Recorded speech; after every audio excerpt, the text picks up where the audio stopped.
Bismillahirrahmanirrahim. Assalamualaikum warahmatullahi wabarakatuh.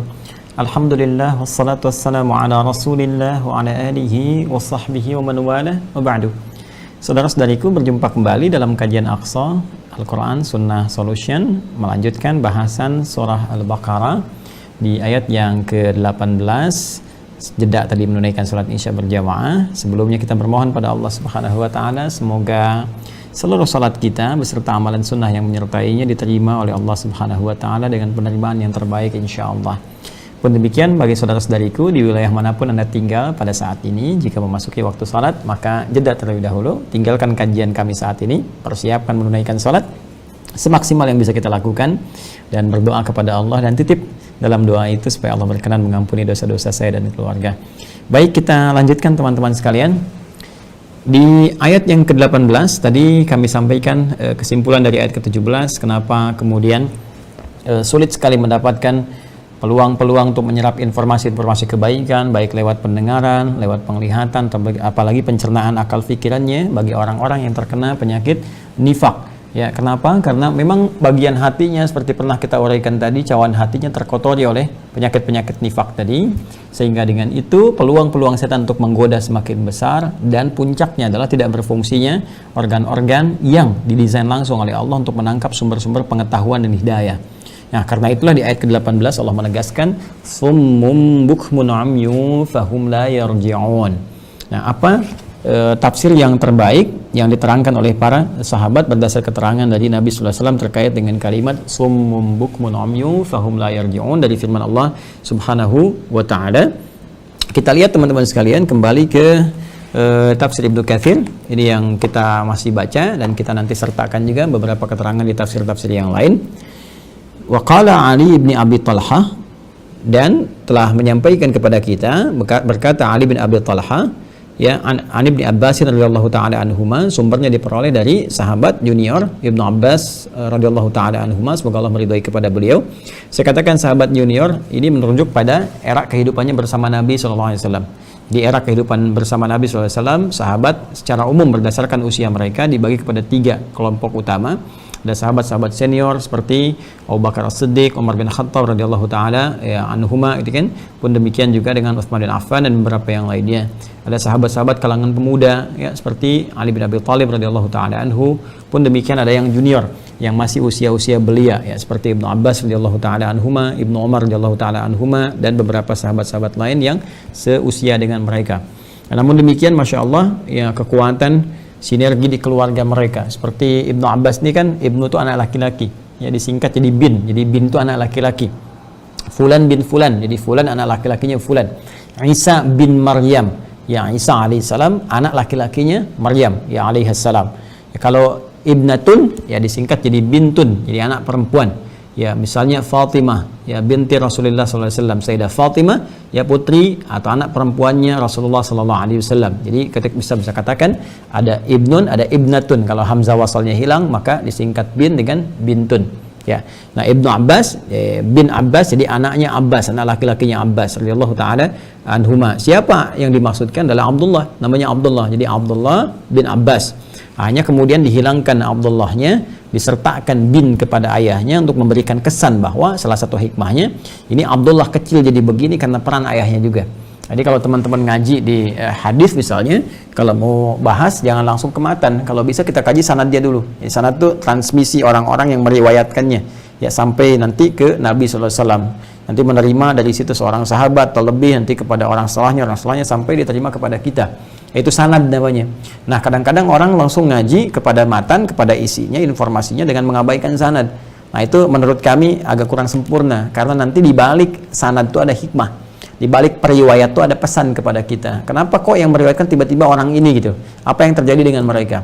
Nah, tidak banyak orang-orang mengetahui bahwa orang-orang sahabat-sahabat radhiyallahu taala anhum yang meriwayatkan hadis ini juga latar belakangnya ya bukan orang-orang biasa. Bahkan ada di antara mereka yang telah lumur oleh keburukan misalnya, bahkan ada di antara mereka yang pernah jadi pembegal, ya seperti Jundub bin Junadah, kan hidupnya larut dalam pembegalan, kan seringkali melakukan perompakan dan sebagainya. Tiba-tiba ada sentuhan kepada jiwanya untuk berubah. Saya pengen hijrah, pengen berubah, pengen taubat, kan. mendengar ada sosok Rasulullah SAW, kemudian datang kepada beliau. Nah, setelah itu beliau berislam dan merubah hidupnya, kan? Sampai kemudian belajar kepada Nabi, ya. Dari pelajaran itu diserap sampai kemudian mendapatkan hadis-hadis Nabi SAW dan beliau merubah dirinya dan mendakwahkan risalah itu di tempat beliau tinggal. Sekampung dirubah oleh beliau di kota Ghifar itu, ya, sehingga diabadikan dengan nama daerahnya.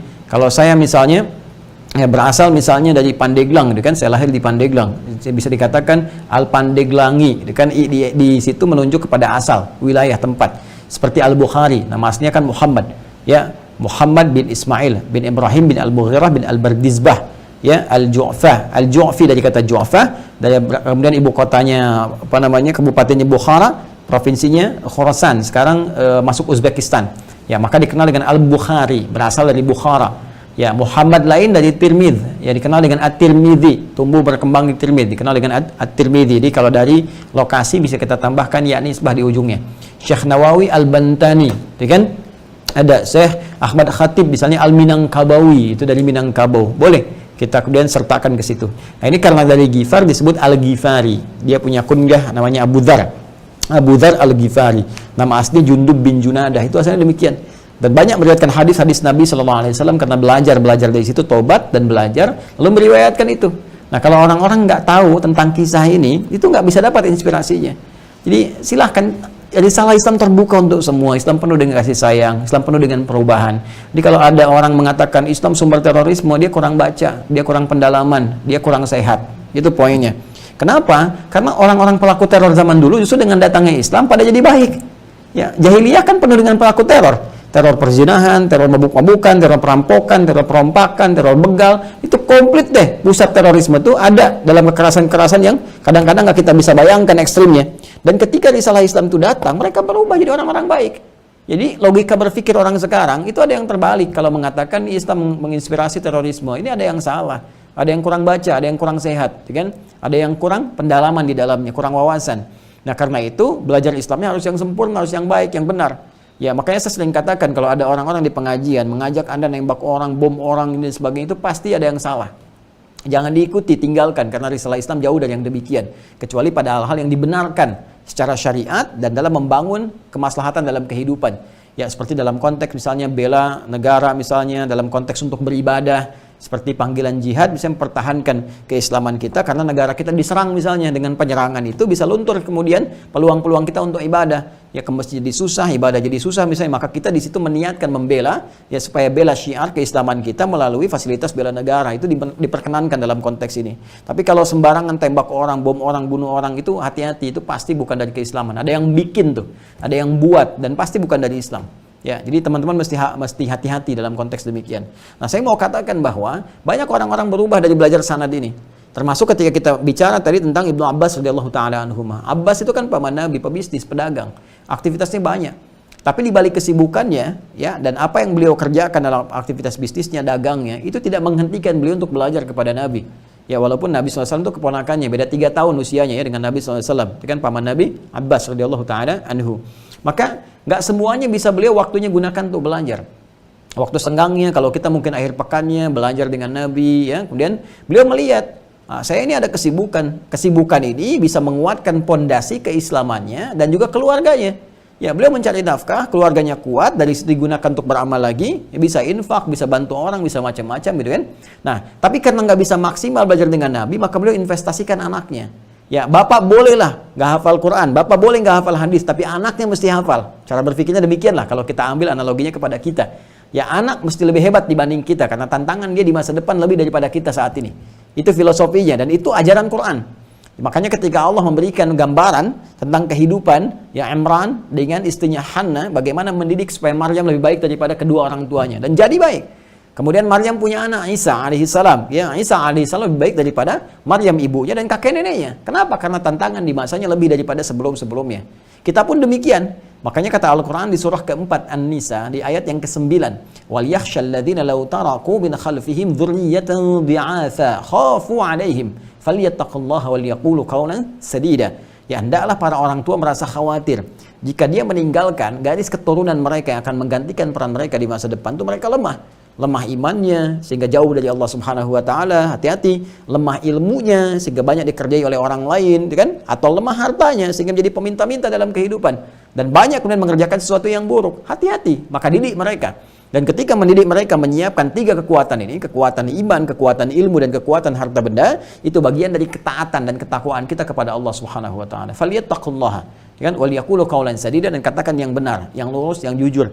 Jauhi dari yang buruk-buruk, termasuk jujur pada hati kita, ya.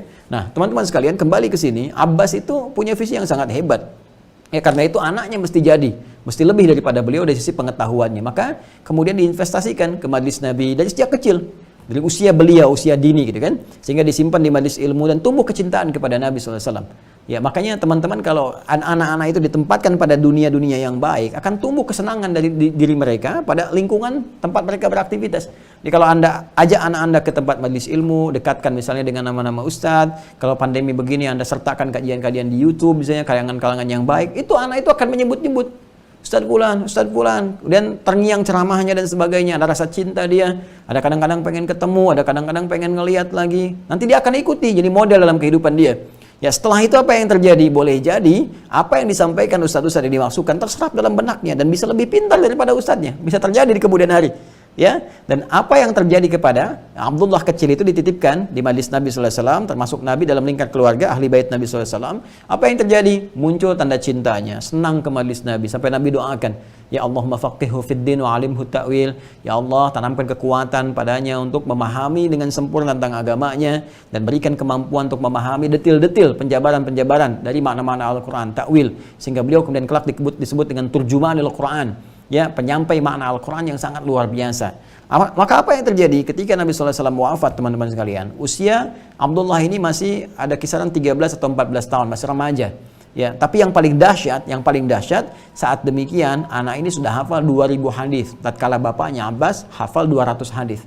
Ya, 200 hadis itu sudah luar biasa kan, dibalik kesibukan hafal. Anaknya dapat 10 kali lipat daripada itu.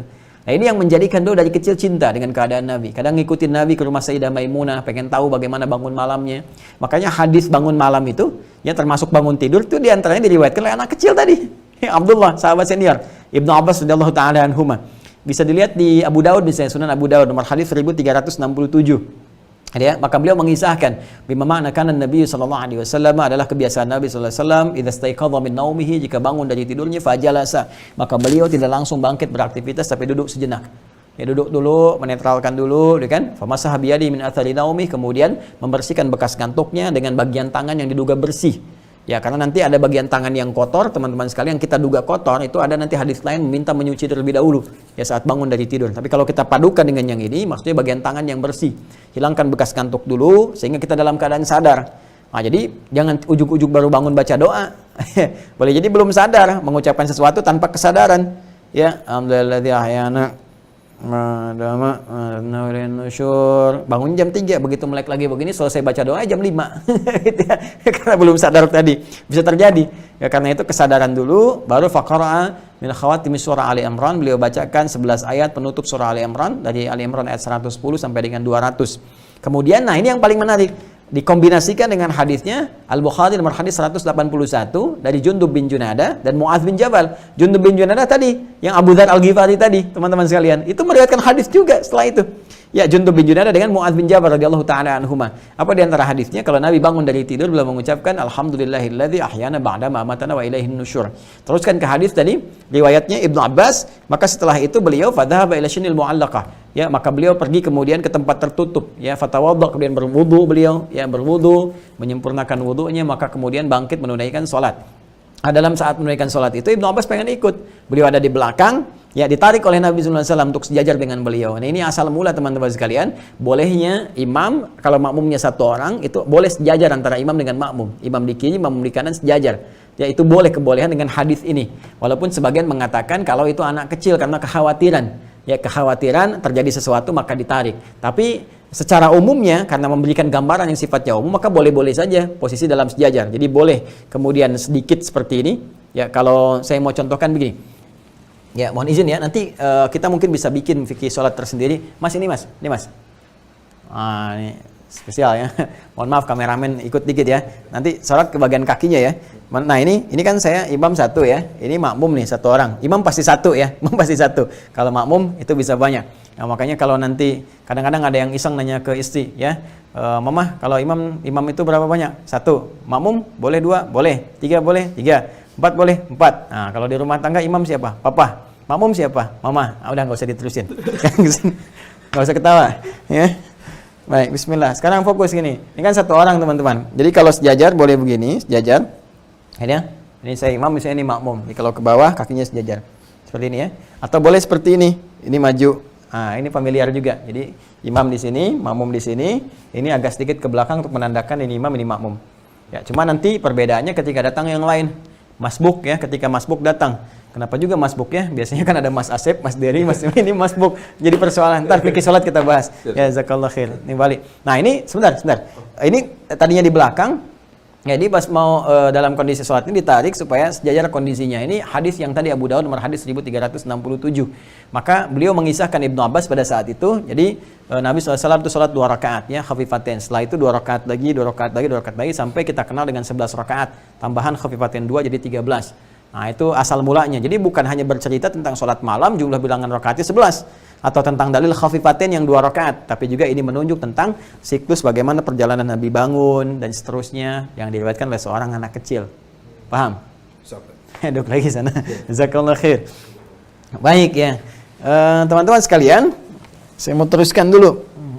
Nah, apa hadis yang disampaikannya ya? Antum yang ketawa nanti kebagian, maju. Jazakallah khair. Teman-teman mohon izin ya, kita ada di studio Quntu Akhir Institute pada saat ini. Jadi alhamdulillah Allah berikan kekuatan dengan teman-teman yang ada, kameramen, dengan beberapa juga yang bagian IT. Doakan juga mereka ya, supaya mereka istiqamah dalam kebaikan, disehatkan sehingga tayangan kita juga berjalan dengan lancar. Ya, di antara mereka insya Allah sudah ada yang istiqomah, ada juga yang mencari istriqomah. Ya, ada yang belum menikah. Ya, kita doakan lah sebelum kiamat kurang 2 hari sudah ada yang dapat jodohnya insya Allah. Fokus ya, fokus. Bismillah.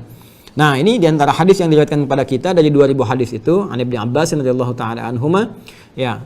Yang dimaksud dengan firman Allah summum bukmun umyum, ya. Dan mereka itu bisu, tuli dan buta, gitu kan?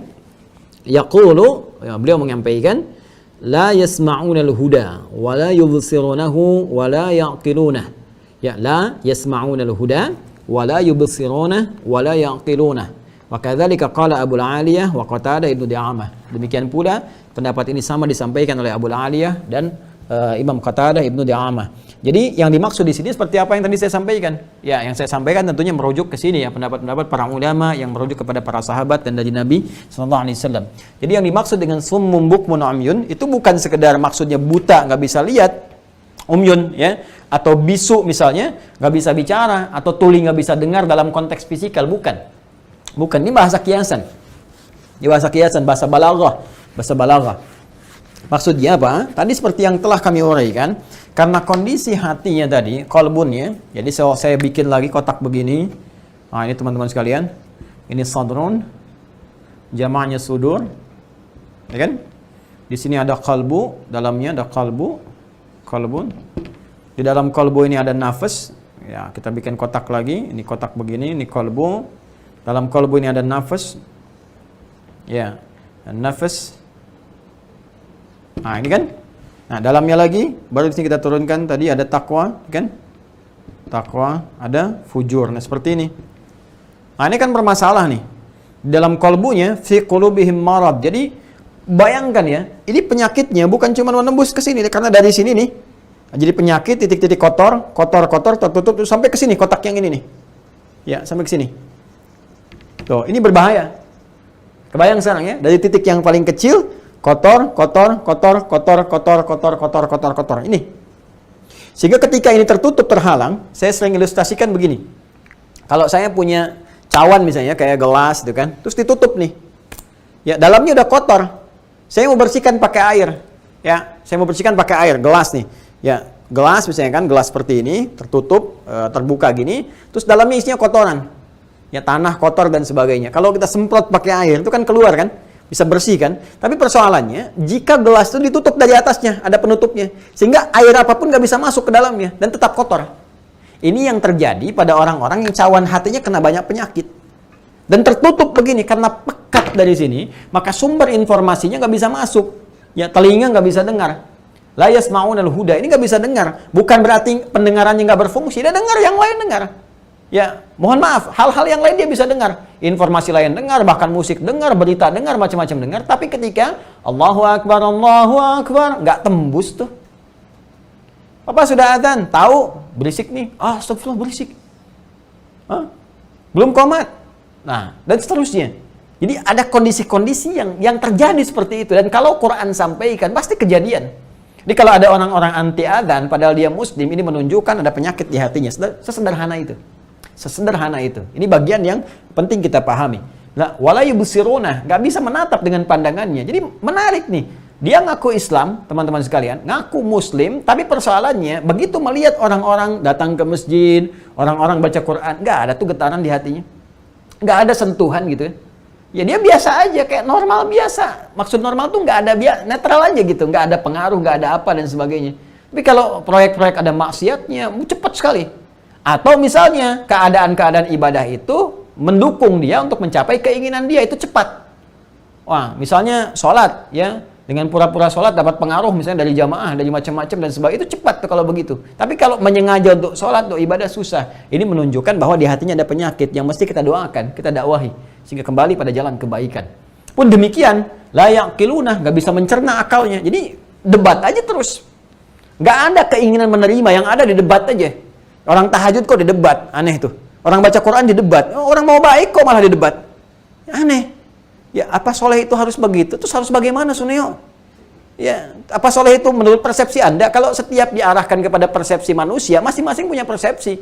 Sehingga kita harus mencari yang lebih netral, yang lebih objektif, lebih baik. Ya, dan lebih sempurna, tidak ada yang lain kecuali dari Allah Subhanahu wa taala. Menurut Anda misalnya biru menyenangkan, menurut saya putih bagus. Menurut yang lain merah itu yang bagus, menurut yang lain kuning yang ideal. Semua punya persepsi. Ya, sehingga menjadi relatif, sepanjang diserahkan pada manusia jadi relatif.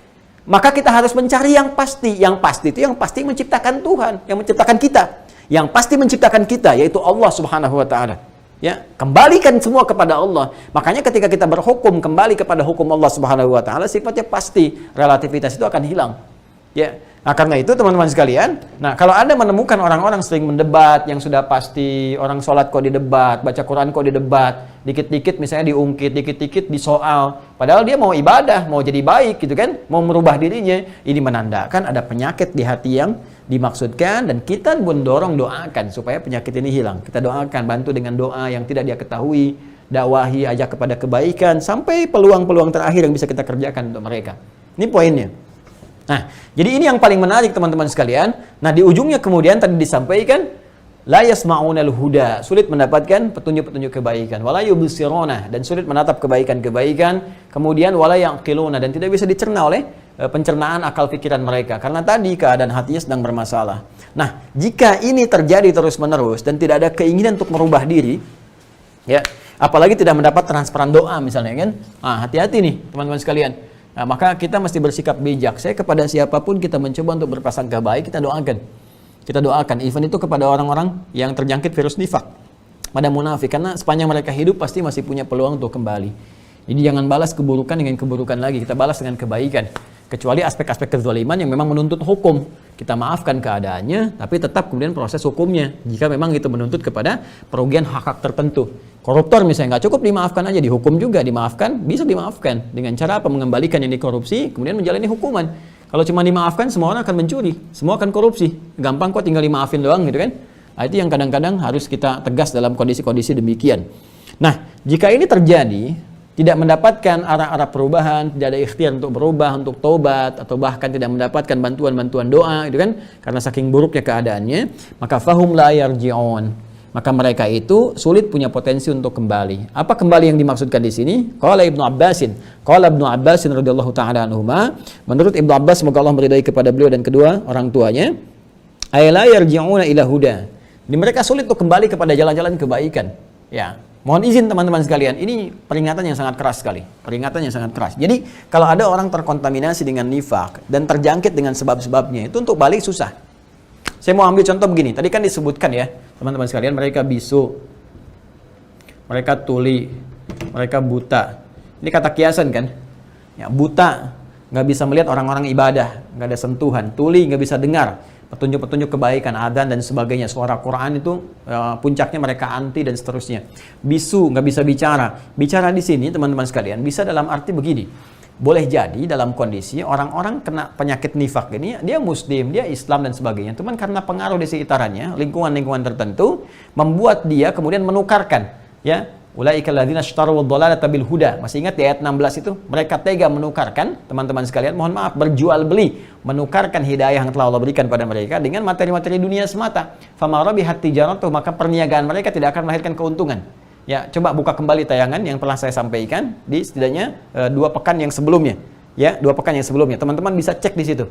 Bagaimana Al-Quran memberikan kiasan yang sangat indah. Kadang-kadang ada orang rela menjual agamanya, berniaga untuk menjual kebenaran agamanya demi keuntungan-keuntungan dunia yang sedikit dalam tanda petik. Ya, kenapa saya sebut dalam tanda petik? Karena nggak ada yang untung dengan maksiat itu, semuanya rugi. Ya, semuanya rugi. Nah, ada orang tega menjual hidayahnya dengan materi-materi dunia. Nah, karena dia sudah masuk dunianya tuh, ada yang disuap misalnya, dikasih kedudukan, dikasih harta benda, dikasih macam-macam. Nanti disuruh bicara tuh.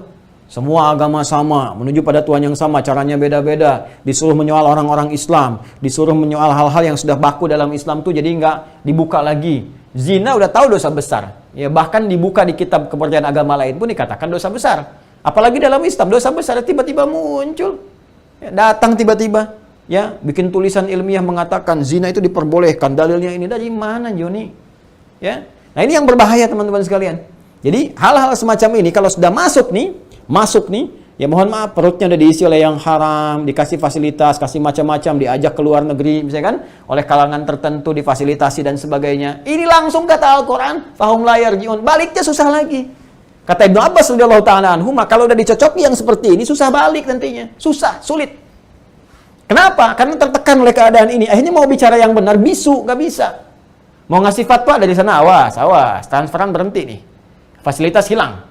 Ya, dari mobil mewah turun, ya, jadi mobil-mobil yang jelek atau nggak ada sama sekali, kosong semuanya. Takut, khawatir hilang dunia. Puncaknya apa? Puncaknya bergelimang dengan kompleksitas kemaksiatan di dalamnya dan tega menjual agamanya. Nah, ini harus hati-hati. Harus hati-hati. Makanya kalau ada orang aneh-aneh, teman-teman sekalian, yang mengatakan bicaranya aneh-aneh, menyoal agama, bikin fatwa-fatwa baru, bikin buku-buku yang bertentangan dengan yang sudah pakem, dengan dalil-dalil yang kata-katanya kayaknya bagus gitu. Karena nanti di Al-Quran, surah Al-Baqarah ayat 204 sampai 204 sampai 207, itu disebutkan langsung oleh Al-Quran. Kadang-kadang mereka ini membawa misinya dengan kalimat-kalimat yang bagus. Retorika yang menarik, kalimat-kalimat yang cantik, bahkan gelar-gelarnya tinggi. Wa minan nasi may yu'jibuka qawluhu fil hayatid dunya wa yashhadullaha 'ala ma fi qalbihi wa huwa aladul khisam. Hati-hati. Dan di antara sebagian orang ketika engkau berinteraksi dengan mereka, ada orang yang begitu bicara kata-katanya manis, begitu menarik, retorikanya cantik dan sebagainya. Kadang-kadang bawa-bawa dalil, bawa-bawa nama Allah, motong-motong ayat kalau konteks kekinian, bawa ayat, bawa ini sambung-sambungkan dan sebagainya. Wa huwa aladul khisam, padahal ini musuh yang paling nyata. Ya, dia potong-potong dalil, mengatakan fitrah manusia kalau dia jadi homo, ini dalilnya ini apa? Dalil dari mana? Ya, kenapa Allah menurunkan azab pada komunitas itu? Ya, kalau kemudian diperkenankan, ini kan cara berpikir yang benar gitu. Ya, yang paling yang paling gampangnya sederhana kok. Ya, Anda aja lahir bukan dari pasangan homo, ya, bukan dari pasangan lesbi. Ya, karena itu kita doakan supaya orang-orang diuji dengan penyakit ini karena lingkungan bergaul mereka salah, kita kembalikan, kita doakan, dakwahi supaya mau tobat, mau kembali. Allah akan menerima dalam jenis-jenis kebaikan, bukan dijerumuskan lebih dalam lagi. Ini yang paling bahaya. Orang-orang yang bilang begini, dia nggak mau anak jadi homo. Ya, coba nih, kalau ada perempuan bicara begitu, mau nggak suaminya kalau dia sudah bersuami, suaminya jadi homo? Ya, atau bapaknya, atau ibunya, atau anaknya? Nggak, dia nggak akan mau. Kok bisa membuat orang terjerumus, diri sendiri nggak mau masuk ke situ? Itu munafik tuh. Itu bahaya. Dia hanya menginginkan orang lain celaka, dia sendiri menikmati kecelakaan orang lain. Itu Allahu Akbar. Ya, mohon maaf. Ya, menari di atas penderitaan orang lain ini paling berbahaya. Paling berbahaya. Fahum la yarji'un ila huda. Mereka akan sulit kembali kepada petunjuk-petunjuk dan jalan-jalan yang benar, kalimat-kalimat yang baik. Jadi tadi ya mau bicara yang baik jadi susah karena udah banyak disogok, ya, banyak yang buruk yang masuk ke dalam jiwanya dan terancam dengan berbagai ancaman-ancaman. Jadi kalau mereka nggak tobat, nggak kembali pada jalan yang benar dengan cara yang bagus, maka akan bermasalah untuk mereka. Ya, kita doakan ya. Kita doakan dakwahi supaya ada jalan-jalan kebaikan. Kemudian Wa kadzalika qala Rabi' ibn Anas, dan pendapat ini pun ya diamini oleh Rabi' ibn Anas ya. Kemudian wa qala Sudai bisanadi, ya berkata Imam Sudai rahimahullah dengan sanad beliau, ya summun bukmun umyun fahum la yarji'un. Ya, adapun yang dimaksud dengan kalimat fahum la yarji'un yaitu yarji'una ilal Islam. Allahu akbar. Yarji'una ilal Islam, ini pendapat yang kedua. Maka kalau sudah mereka menjauh dari hidayah, teman-teman sekalian, sudah keluar dari hidayah, maka ini bisa menjerumuskan pada kekufuran. Ujungnya kufur. Ya, saya ambil contoh begini. Ada kufur itu ada yang mengatakan langsung misalnya keluar dari Islam dengan kata-katanya. Ada yang dengan tindakannya. Tindakan. Ya, dia tidak mengatakan keluar dari Islam, tapi mengatakan misalnya zina itu boleh. Nah, sedangkan dalam Islam menghalalkan dosa yang sudah disebut besar, dianggap besar, itu sudah kufur. Dah kufur. Menghalalkan kesyirikan misalnya kan, menghalalkan zina, menghalalkan pembunuhan dengan sengaja yang benar-benar diharamkan misalnya, dah kufur. Ya, membolehkan seseorang nggak sholat, udah nggak sholat pun nggak apa-apa misalnya, yang penting berbuat baik aja, udah kufur tuh. Udah kufur. Karena pembuktian beramal soleh itu, amal soleh itu mengerjakan yang baik, meninggalkan yang mungkar, mengerjakan yang ma'ruf, meninggalkan yang mungkar. Jadi sholat kerjakan, kan puasa kerjakan, zina tinggalkan, merampok tinggalkan, bunuh tinggalkan, yang buruk-buruk tinggalkan. Jadi kalau ada orang menetapkan yang mungkar dan meninggalkan yang ma'ruf, itu sudah nggak ada iman dalam dirinya. Ya, karena pembuktian iman itu lewat amal solehnya. Jadi ketika amal soleh tidak ada dan jadi terbalik, ini menandakan imannya sudah nggak ada. Nah, jadi kalau ada orang-orang demikian sampai menghalalkan perbuatan buruk dan sebagainya, dia kufur. Nah, untuk balik ke Islam susah kalau nggak benar-benar taubat. Apalagi yang sudah dekat kepada kekufuran. Ya, terlibat misalnya dengan keyakinan yang lain, masuk ke dalamnya, itu biasanya begini. Penyakit itu kalau sudah sampai ke situ, ujung-ujungnya menjelekkan agama sendiri. Ini orang dipertanyakan, ente itu agamanya Islam, kok menjelek-jelekan orang Islam terus? Sebenarnya apa masalahnya? Ya, kita sudah khatam kok toleransi, menghormati, nggak ada masalah, kita nggak ganggu orang, menghormati orang lain, kita yang punya lakum dinukum waliyadin, kita yang punya la ikraha fid din, kami menghormati yang lain, menghormati ibadah, nggak pernah paksa.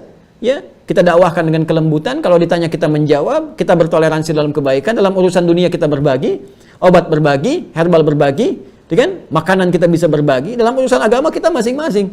Ya, kita mendoakan pada kebaikan, bertanya kita jawab, dakwah dengan cara yang lembut. Kok tiba-tiba ente menyoal? Masalah ente apa? Ya, Anda punya masalah apa? Anda ikut-ikutan ke tempat agama orang lain, di tempat itu Anda menyoal orang Islam dan menjelek-jelekan orang Islam. Anda siapa sebetulnya? Ya, saya berhak marah gitu kan. Dalam kondisi seperti ini kita berhak marah. Itu menunjukkan keimanan kita. Anda siapa? Ya, Anda hati-hati gitu kan. Hati-hati dalam kondisi seperti ini. Justru itu provokator yang paling kuat. Dan itu melanggar undang-undang.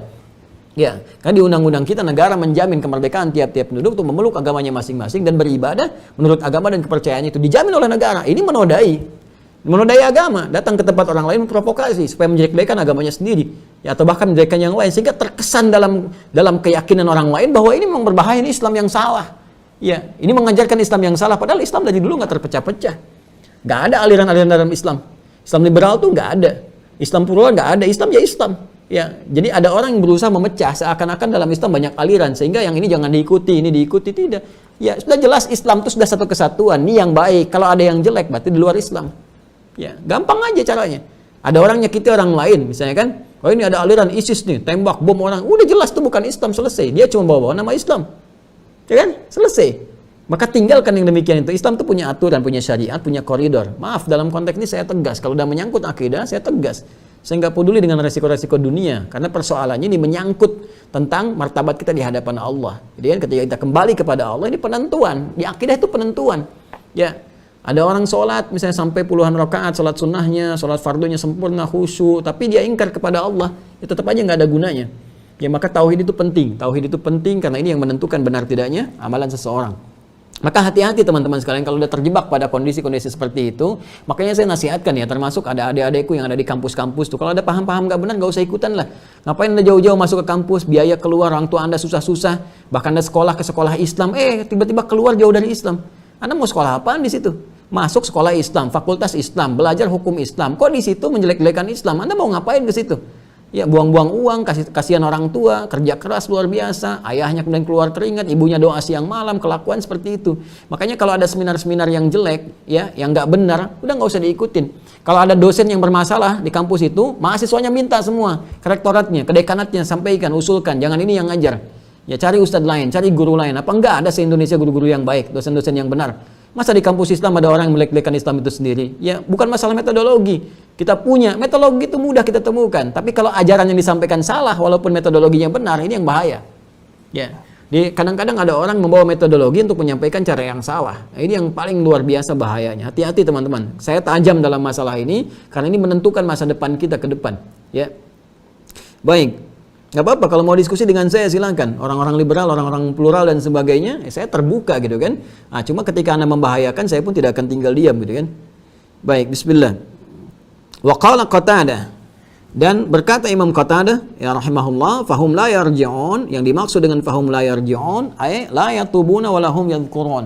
Nah, ini pemahaman yang ketiga. Jadi yang pertama la yasma'unal huda, ya, kemudian wala yubsiruna wala yaqiluna, kemudian yang kedua adalah la yarji'una ilal Islam, ketika mereka kufur. Yang ketiga, ini yang menarik juga kata Imam Qatadah ya rahimahullah, la yatubuna wa lahum yadhkurun. Mereka itu sulit untuk bertobat dan sulit untuk berzikir kembali.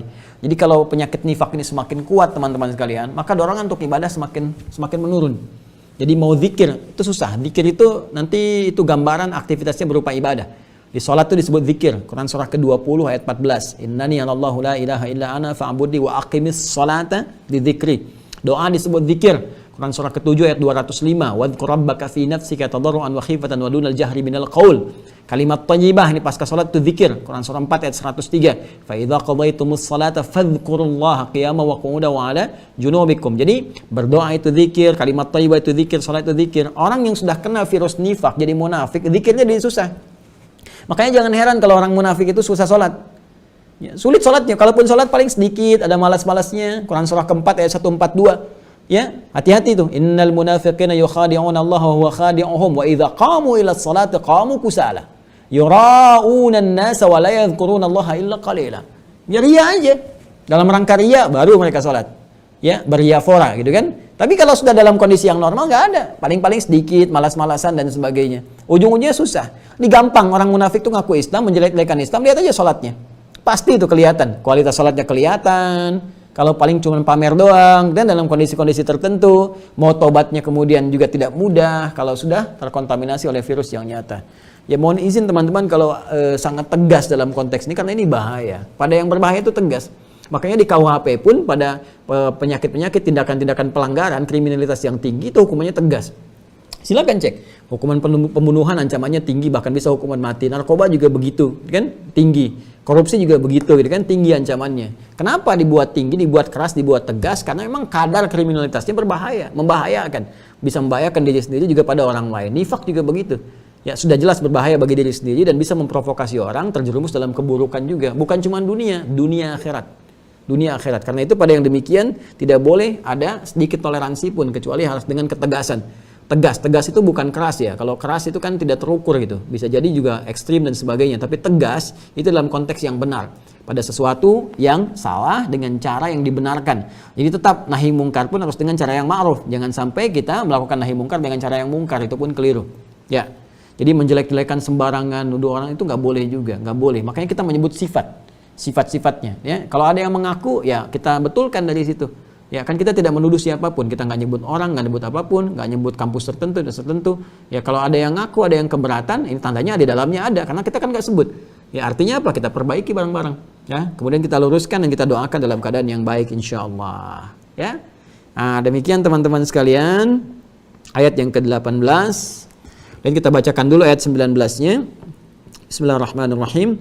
Aw kasayyibin minas samaa'i fihi dhulumatun wa ra'dun wa barq yaj'aluna asabi'ahum fi adhanihim minas sawa'iqi hadharal maut wallahu muhitun bil kafirin.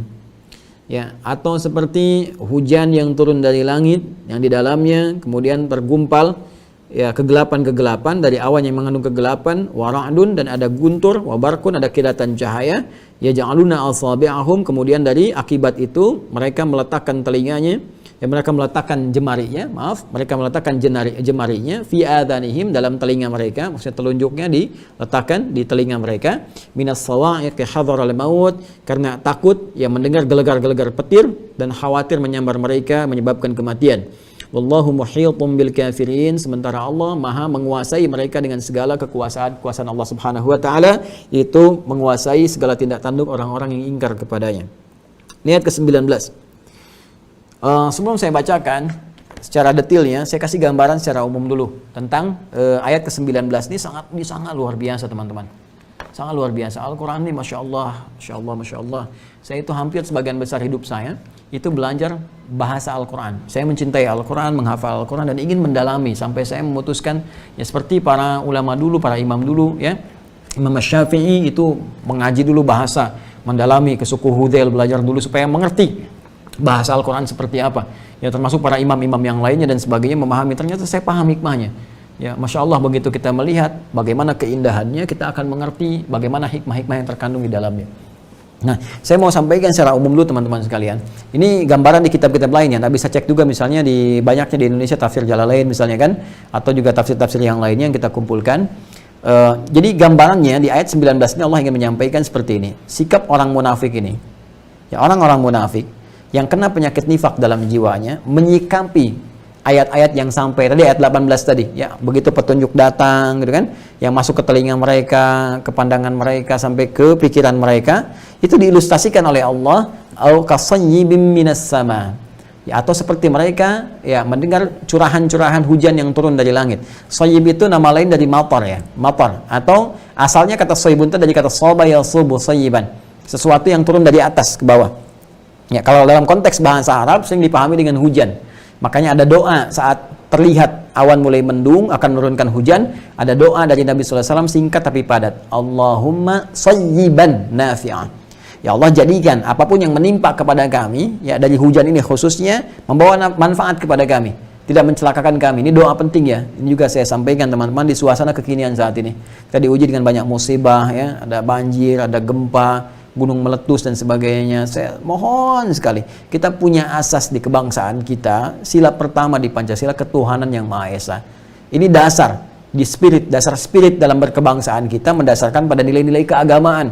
Ya, negara kita bukan negara agama A, negara B, negara C, tapi menjalankannya punya spirit keagamaan.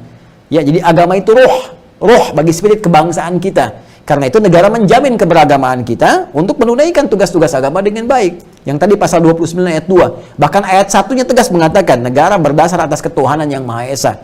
Makanya orang-orang yang tidak mengenal agama, anti agama ya, dan menentang nilai-nilai agama sebetulnya bertentangan dengan undang-undang dan tidak layak berada di Indonesia. Karena bertentangan dengan hukum yang ada di Indonesia ini. Ya karena itu nilai-nilai keagamaan itu menjadi spirit nilai-nilai kebangsaan. Ya maka peran-peran ulama, peran-peran ustadz, peran-peran kiai itu menjadi penting karena bagian pokok yang menguatkan nilai-nilai spirit kebangsaan. Makanya kalau ada ulama memberikan pandangan, ustadz memberikan pandangan, itu bagian dari kontribusinya kepada nilai kebangsaan. Nah saya pun demikian dengan dasar tadi ingin menyampaikan bahwa coba dibalik tinjauan-tinjauan ilmiah, cek BMKG tentang iklim, tentang macam-macam, maka kita lihat persepsi kebangsaan dengan aspek yang pertama tadi. Sila pondasi dasar pertama, aspek keagamaannya. Bagaimana sih keagamaan melihat fenomena ini?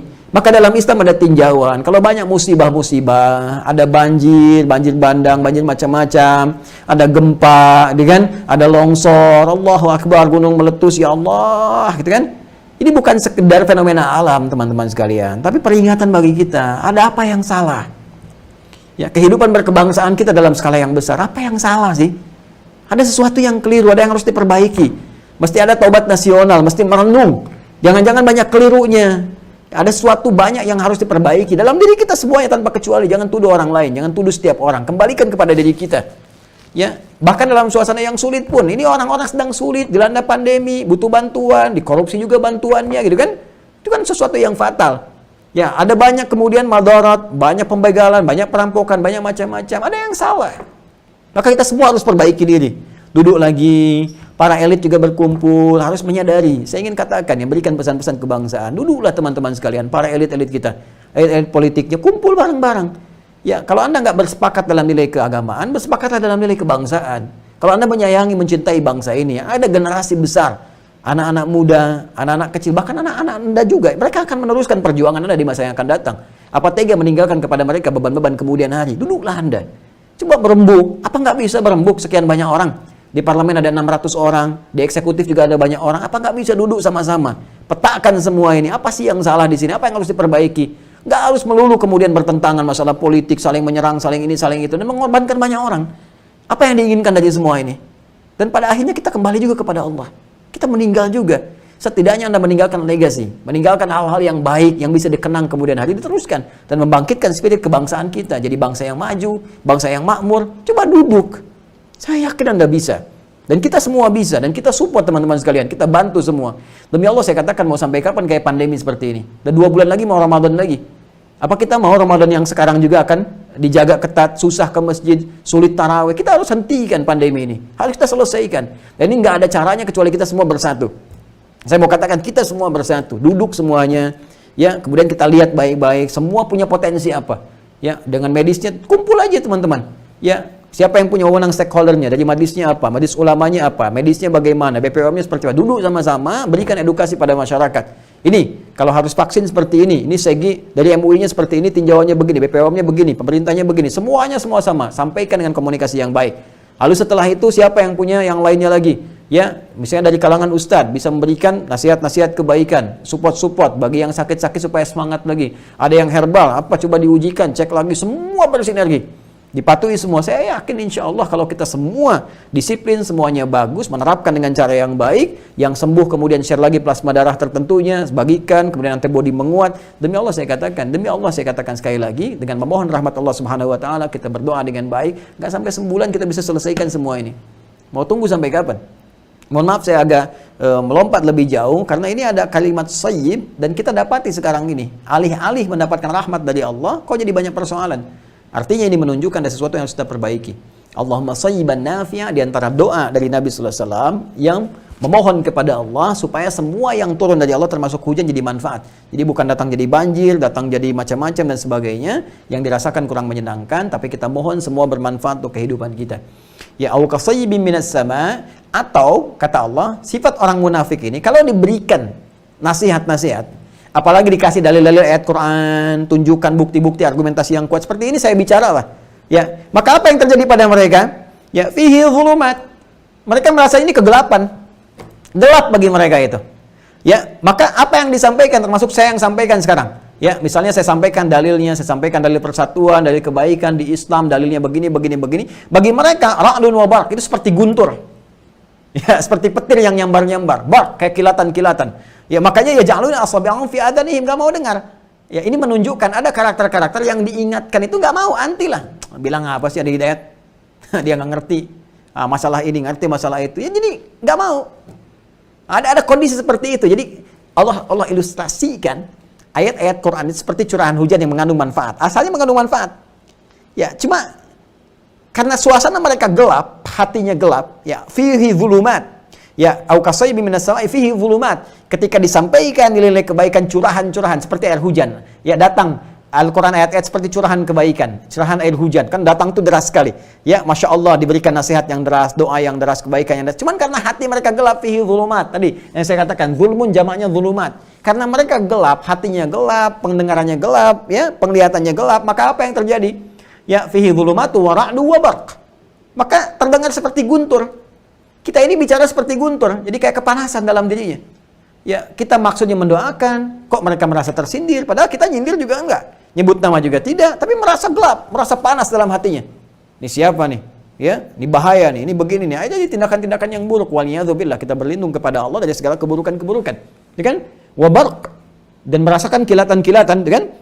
Yaj'aluna asabi'ahum fi adhanihim, sehingga mereka nggak mau dengar sama sekali, seperti orang yang menutup ya telinganya dengan jemarinya seperti ini. Ya, minas sawa'iq hadaral maut, dari sawa'iq. Sawa'iq itu seperti gemuruh gitu kan, guntur.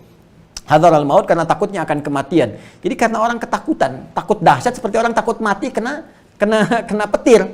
Ya, jadi dengar nasihat itu kayak orang tersambar petir. Nah, itulah ilustrasi kita kekinian. Jadi kayak ada orang yang disampaikan sesuatu kayak baru kena petir, gitu kan. Takut kalau ketahuan, takut kalau misalnya hilang peluang, takut kalau proyek hilang, takut kalau macam-macam, sehingga menganggap sebagai bahaya, seakan-akan seperti takut mati. Nah, ini wallahu muhitun bil kafirin, padahal kata Allah sangat maha mengetahui tentang tindakan mereka yang ingkar itu, yang keluar dari jalur kebenaran.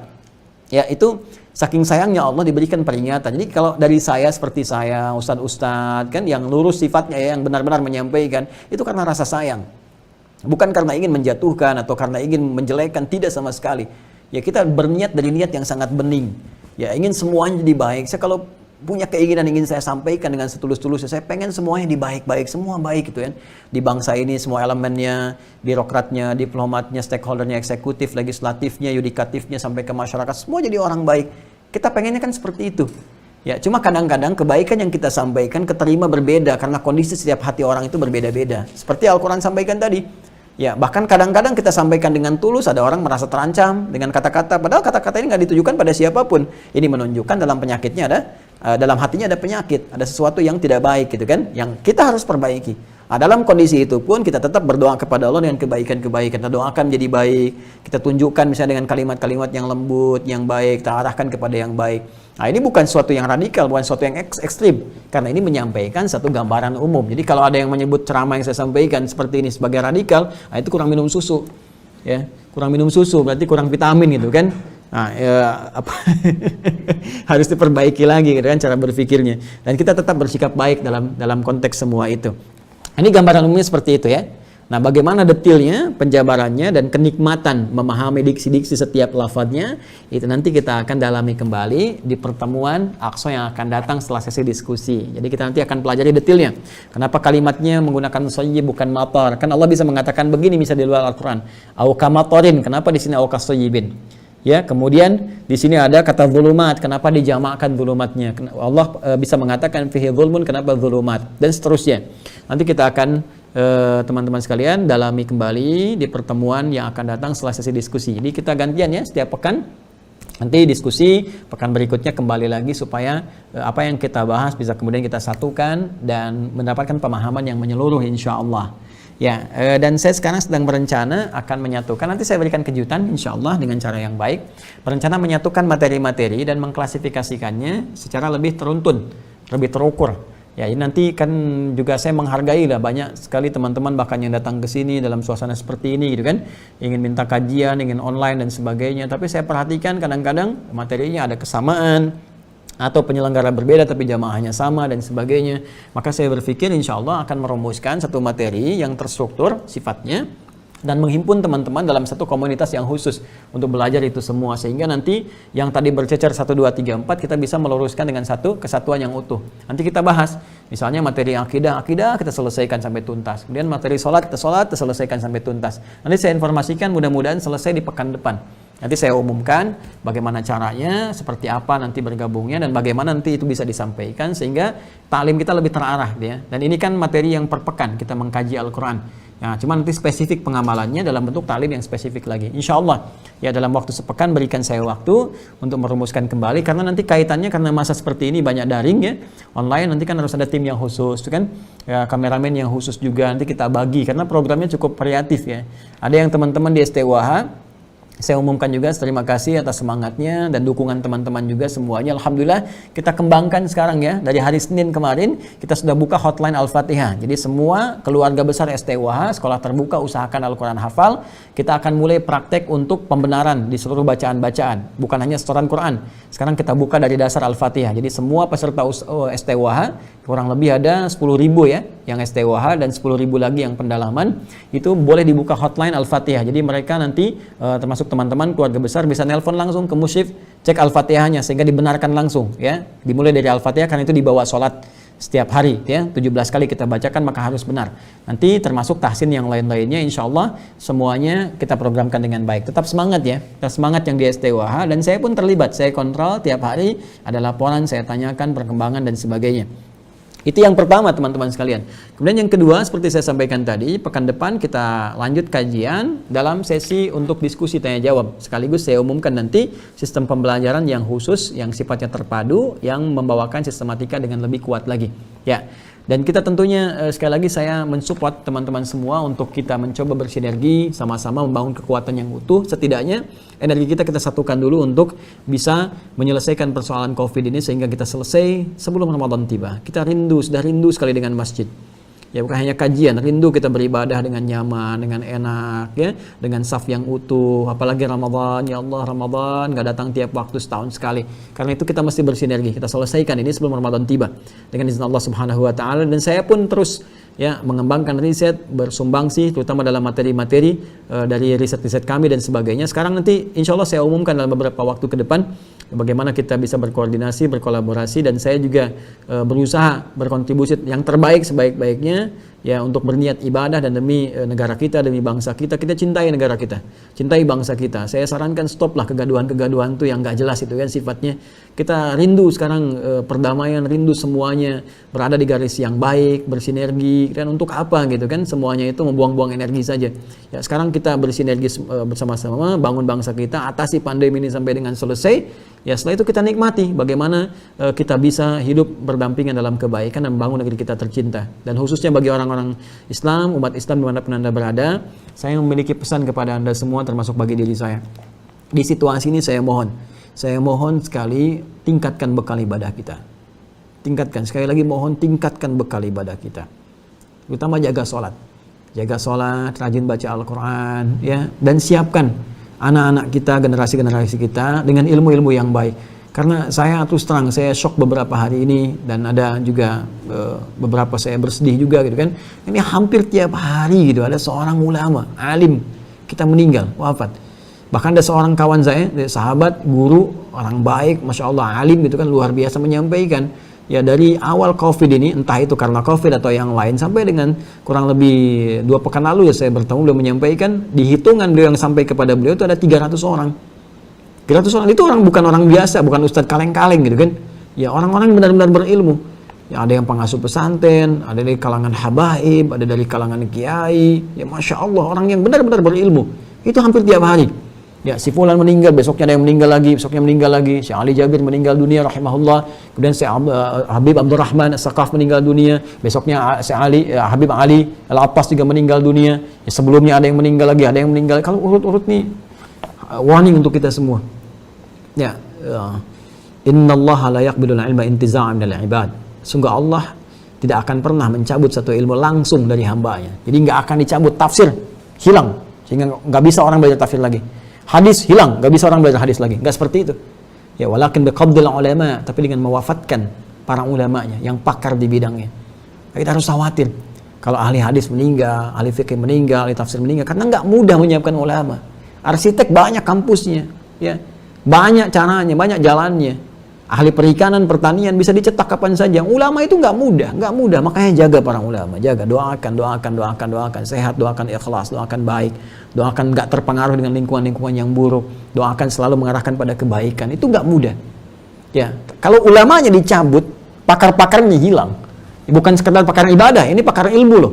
Yang ibadah mungkin banyak, yang ketika berdoa dikabulkan cepat bisa, tapi belum tentu ilmunya juga bagus. Ya, karena nanti banyak sifat keutamaan itu, bisa keutamaan zikir dari ibadah, bisa keutamaan ilmu pengetahuan. Ya, dan ini yang berbahaya ketika pengetahuan tidak ada, ya, dalam konteks yang pakarnya diambil, meninggal, maka tersisalah kemudian orang-orang yang kurang pengetahuannya minim. Bahkan di antara mereka ada yang kosong pengetahuan. Modalnya cuma Google, gitu kan? Lihat ini, lihat itu, nggak tahu dasar, tiba-tiba kasih fatwa A, B, C dan sebagainya, banyak salahnya. Maka yang terjadi apa? Yang terjadi muncul orang-orang sesat dan berpotensi menyesatkan orang lain. Alih-alih mendekat kepada Allah, mengatakan semua agama sama. Alih-alih mengatakan jauhi perzinahan, ini bangga, tampil. Ya mengatakan, ini saya berhubungan di luar nikah, sekarang punya bayi, punya ini. Nah, itu sesuatu yang kotor gitu kan. Kemudian tiba-tiba muncul orangnya. Ya, dengan mengatakan kapasitas keilmuannya, gelarnya tinggi, sampai S1, S2, S3 mengatakan misalnya zina boleh. Ya, tidak ada unsur larangan, ini suka sama suka dan sebagainya. Apa Anda lupa dengan dasar negara kita? Anda lupa dengan hukum yang telah kita sepakati bersama. Anda lupa bahwa Anda itu umat beragama dan punya dasar keagamaan. Maka teman-teman sekalian mesti hati-hati. Mulai sekarang tingkatkan ibadah yang kuat, berdoa kepada Allah, jauhi tindakan-tindakan yang kotor yang bisa mengundang bencana dan sebagainya. Nggak pernah ada bencana datang kecuali ada kemaksiatan yang dikerjakan di tempat itu. Kita harus perbaiki. Tidak ada jalan lain kecuali kembali kepada jalan Allah Subhanahu wa taala dengan memperbaiki diri dan berbuat baik dalam kehidupan. Itu pesan yang bisa saya sampaikan. Dan yang terakhir teman-teman sekalian, alhamdulillah sekarang dalam proses percetakan ini kita cetak 5.000 dalam proses, targetnya 20.000 ya, targetnya 20.000. Insyaallah 5.000 sedang proses. Jadi nanti kita desain untuk mushaf untuk meringankan pakai aplikasi ya. Kemudian nanti kita desain ini karena ini nggak bisa dengan menggunakan aplikasi, ini harus dipegang. Ya, dicatat, diisi, kemudian ini nanti untuk pemetaan, ini murajaah ya, di dalamnya mushaf, ini murajaah dalamnya mushaf dengan metode untuk penguatan nomor sampai dengan peta Al-Quran. Tapi kita konsep seperti ini supaya memudahkan nanti untuk prakteknya. Jadi kalau nanti sudah ada hafalan kuat, saya akan ajarkan bagaimana menghafal untuk mengetahui peta Quran sekaligus dengan penempatan dan nomornya. Nah, nanti yang ini sedang kita cetak sampai 20.000. Jazakumullah khair yang telah berpartisipasi. Masih kita buka nanti insya Allah teman-teman ke rekening yang khusus ya. Kalau ada yang pengen teman-teman berkontribusi, nanti ada khusus untuk rekening yang ini. Kita cetak sampai 20.000, target kami siapapun yang ingin nanti kita bagikan secara gratis. Ya, bagikan secara gratis. Nah, sekarang kita akan fokus pada teman-teman mahasiswa, pelajar, karena saya pengen sambil mereka belajar diisi oleh Quran sehingga kekuatan spiritualnya bagus, nanti wisudanya juga menjadi hafid. Ya, menjadi ahli Al-Quran, itu yang kita harapkan. Jadi Masya Allah, ini kan 2 tahun juga cukup ya paling lama menghafal Quran. Anda kuliah 4 tahun. Masa 2 kali kesempatan nggak bisa untuk jadi ahli Al-Quran. Jadi kita siapkan mudah-mudahan ketika Anda di wisuda termasuk jadi penghafal Al-Quran. Kita akan gratiskan, kita bagi. Termasuk ini pun paket kita bagikan gratis ya. Alhamdulillah, cuma teman-teman kontribusi di pengirimannya aja karena apa yang kita punya kita konsentrasikan di penyetakan kan. Nanti insya Allah kalau kita ada rezeki, kalau memang sulit, saya juga sudah sampaikan kepada staf, kalau memang kondisinya tidak memungkinkan sulit dan kita ada, kita bantu juga dari pengiriman sepanjang kemampuan kita. Jazakumullah khair pada yang telah berpartisipasi, semoga ada kebaikan-kebaikan. Pun demikian nanti saya akan kembangkan lebih jauh pada aspek yang lain, nanti saya infokan ya, setelah nanti siap semuanya. Saya bukan tipikal orang yang tiba-tiba mengumumkan tapi nggak ada kesiapan-kesiapan. Jadi setelah siap, bagus, arahnya nggak ada masalah, kita sampaikan. Dan mudah-mudahan itu mendapatkan keberkahan dari Allah Subhanahu wa taala. Teman-teman, kita akhiri pertemuan kita di malam hari ini dengan apa yang telah kita utarakan. Jika ada kebenaran di dalam apa yang telah disampaikan, hakikatnya petunjuk dari Allah Subhanahu wa taala, sayang Allah kepada kita, dan juga petunjuk dari apa-apa yang telah Rasulullah SAW ajarkan kepada kita semua melalui orang-orang terbaik yang tersambung kepada beliau. Jika ada kesalahan, itu mutlak kesalahan dari saya. Saya minta maaf sebesar-besarnya, tidak dalam maksud untuk berbuat salah demikian. Mohon teman-teman berkenan memaafkan, saya pun memaafkan Anda semua, dan mudah-mudahan dengan itu kita dipersatukan dalam cinta dan kebaikan. Allahumma taqabbal minna innaka antas sami'ul alim wa tub alaina innaka antat tawwabur rahim. اللهم اجعلنا من أهل القرآن واجعل القرآن صاحبا لنا في الدنيا وشفيعا لنا في الآخرة يا أرحم الراحمين. اللهم ربنا آتنا في الدنيا حسنة وفي الآخرة حسنة وقنا عذاب النار بفضلك سبحان ربك رب العزة عما يصفون وسلام على المرسلين وآخر دعوانا أن الحمد لله رب العالمين. سبحانك اللهم وبحمدك نشهد أن لا إله إلا أنت نستغفرك ونتوب إليك والحمد لله رب العالمين. Saya mencintai Anda semua karena Allah. Assalamualaikum warahmatullahi wabarakatuh.